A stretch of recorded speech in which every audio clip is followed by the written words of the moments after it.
आया है काम के लिए। मुख्यमंत्री श्री नायब सिंह सैनी वो लाडवा से लड़ेंगे।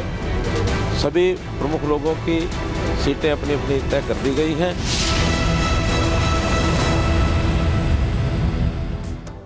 तो हरियाणा में विधानसभा के चुनाव है और चुनाव से पहले जिस तरीके से टिकटों का बंटवारा हुआ है उसको लेकर जम की राजनीति हो रही है। कुछ लोग नाराज हो रहे हैं, कुछ खुश हो रहे हैं और 67 टिकटों में से तो कई चेहरे ऐसे हैं जिनके विकेट गिर गए हैं। जी हां, उनके टिकट काट दिए गए हैं। हरियाणा चुनाव के लिए बीजेपी की पहली लिस्ट आ गई है। पहली लिस्ट में 67 उम्मीदवारों के नाम शामिल किए गए हैं, जिसमें 30 नए चेहरे हैं जिनको पहली बार चुनावी मैदान में उतारा गया है। 13 उम्मीदवारों की सीट बदल दी गई है। खास बात यह भी है कि बीजेपी ने 9 विधायकों का टिकट भी काट दिया है, जिसमें 2 मंत्री भी शामिल हैं। इसके साथ ही लिस्ट से नाराज 3 विधायकों ने पार्टी को ही अलविदा कह दिया है। रिपोर्ट दिखाते हैं आपको।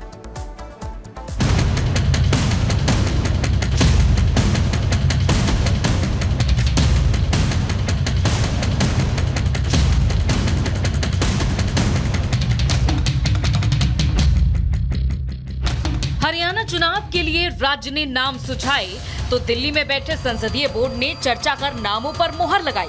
जैसे ही उम्मीदवारों के नामों की लिस्ट सामने आई, कोई खुशी से झूम उठा तो किसी के हाथ निराशा लगी। बीजेपी ने सत्ता विरोधी लहर को ध्यान में रखते हुए हरियाणा चुनाव के लिए पहली लिस्ट जारी की। पहली सूची में 67 उम्मीदवारों के नाम सामने आए, जिसमें 9 मौजूदा विधायकों का टिकट कटा तो 2 मौजूदा विधायकों की सीट बदल दी गई। 8 महिला प्रत्याशियों को भी जगह दी गई है। पहले एक शॉर्ट लिस्ट जो है प्रदेश की ओर से आती है, फिर बाद में पार्लियामेंट्री बोर्ड में बैठ करके और लोग तय करते हैं। तय करने के बाद अंतिम सूची जो है उसको जारी कर दिया जाता है। तो भी अभी 22 सीटें बची, 23 सीटें जो बची हैं उसका भी एक आध दिन के अंदर उसको फाइनल करके दूसरी सूची भी जारी कर दी जाएगी। क्योंकि चुनाव एक रणनीति का विषय होता है और उसमें रणनीति में तिथि जो है एक मुख्य भूमिका अदा करती है कि किस दिन करना चाहिए। बीजेपी स्पेशल 67 की लिस्ट में कुछ बदलाव भी किए गए हैं और हर वर्ग के साथ जाति समीकरण को भी ध्यान में रखा गया है। 40 सीटों के उम्मीदवार बदले गए हैं। 56 गैर जाट और 11 जाट उम्मीदवार मैदान में उतारे गए हैं। 2 पूर्व सांसदों और 1 राज्यसभा सांसद को टिकट दिया गया है। 27 नए चेहरों को मौका दिया गया है। कबड्डी टीम के पूर्व कैप्टन दीपक हुड्डा को टिकट दिया गया है और इसके साथ ही बीजेपी ने कई दल बदलुओं को भी मौका दिया है। लिस्ट की सबसे खास चर्चा सीएम नायब सिंह सैनी की सीट बदलने को लेकर हो रही है। नायब सिंह सैनी करनाल से विधायक हैं, लेकिन इस बार उन्हें कुरुक्षेत्र लोकसभा की लाडवा सीट से चुनावी मैदान में उतारा गया है। कांग्रेस के मेवा सिंह लाडवा के मौजूदा विधायक हैं। ऐसे में सीट की लड़ाई बेहद दिलचस्प हो गई है। मुख्यमंत्री श्री नायब सिंह सैनी वो लाडवा से लड़ेंगे और भी सभी प्रमुख लोगों की सीटें अपनी अपनी तय कर दी गई हैं और 5 से 12 तक सब लोग अपना अपना नॉमिनेशन करेंगे। इस बार के हरियाणा चुनाव को जीतने के लिए बीजेपी किसी भी तरह का रिस्क नहीं लेना चाहती है, लिहाजा 3 मंत्रियों समेत 8 विधायकों का टिकट कटा है, जिसमें मंत्री रणजीत चौटाला, मंत्री विशंबर वाल्मीकि और मंत्री संदीप सिंह के नाम है। इस बार टिकट न मिलने से नाराज विधायकों और नेताओं ने पार्टी से किनारा कर सभी पदों से इस्तीफा दे दिया है, जिसमें रतिया से विधायक लक्ष्मण नापा, पूर्व मंत्री कर्णदेव कंबोज और नेता सुखविंदर मांडी का नाम शामिल है। लक्ष्मण नापा का टिकट काटकर बीजेपी ने पूर्व सांसद सुनीता दुग्गल को मैदान में उतारा है। अब देखना ये होगा कि बीजेपी ने जिन चेहरों पर भरोसा जताते हुए पहली बार टिकट दिया है वो उनके फैसलों पर कितना खरे उतरते हैं, ये नतीजे से साफ हो जाएगा। Bureau report, Republic Bharat.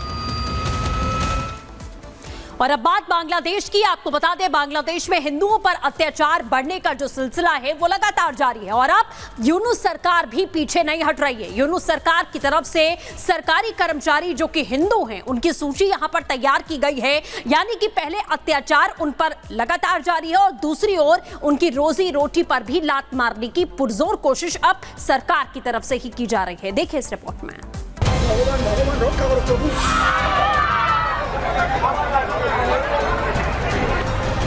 कि हिंदू होना कोई अपराध नहीं है, हिंदुओं की रक्षा की जाए। हिंदू नरसंहार, माताओं पे अत्याचार, बेटियों पे अत्याचार ये करना बहुत ही निंदनीय है और यदि आवश्यकता पड़ेगी तो भारत का साधु समाज वहाँ पूछ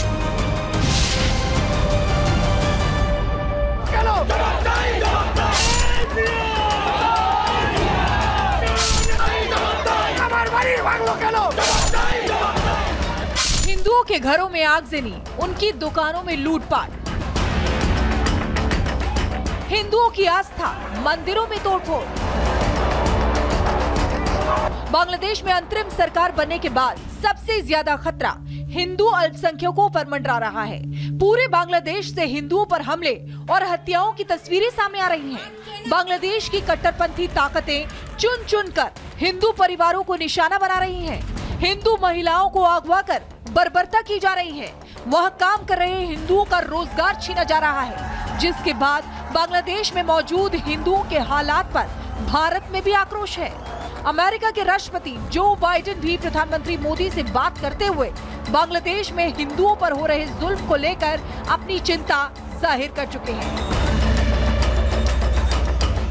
हालांकि ऐसा माना जा रहा था कि बांग्लादेश में अंतरिम सरकार बनने के बाद हिंदुओं पर हो रहे अत्याचार कम होंगे, लेकिन यूनुस की सत्ता में आने के बाद ताकतवर होती कट्टरपंथी ताकतों ने बांग्लादेश में रह रहे हिंदू परिवारों का जीना और भी मुश्किल कर दिया है। खुद यूनुस भी इन कट्टरपंथियों के साथ खड़े दिखाई दे रहे हैं। यही वजह है कि बांग्लादेश की सरकार में काम कर रहे हिंदू अफसरों की लिस्ट बनाई जा रही है। बाकायदा इसके लिए 29 अगस्त को एक निर्देश जारी कर हिंदू अधिकारियों की सूची बनाने का आदेश दिया गया है। इतना ही नहीं, यूनुस ने बयान देते हुए कहा है कि शेख हसीना का भारत में रहते हुए राजनीतिक टिप्पणी करना एक अमित्रतापूर्ण इशारा है। अगर भारत शेख हसीना को तब तक रखना चाहता है जब तक बांग्लादेश उसे वापस नहीं चाहता, तो शर्त ये होगी कि शेख हसीना को चुप रहना होगा। मतलब साफ है कि शेख हसीना के देश छोड़ते ही बांग्लादेश के तेवर बदल गए हैं। लगातार भारत विरोधी कदम उठाए जा रहे हैं। हिंदुओं की रक्षा का दावा करने वाले यूनुस भी कट्टरपंथियों के आगे लाचार हैं। ऐसे में सवाल उठता है कि आखिर कब हिंदुओं पर हो रहा अत्याचार थमेगा और कब बांग्लादेश में रह रहे हिंदू आसानी से अपनी जिंदगी जी पाएंगे। Bureau report, Republic Bharat. तो सवाल दरअसल ये कि आखिर कब रुकेंगे ये हमले। फिलहाल वक्त है छोटे से ब्रेक का।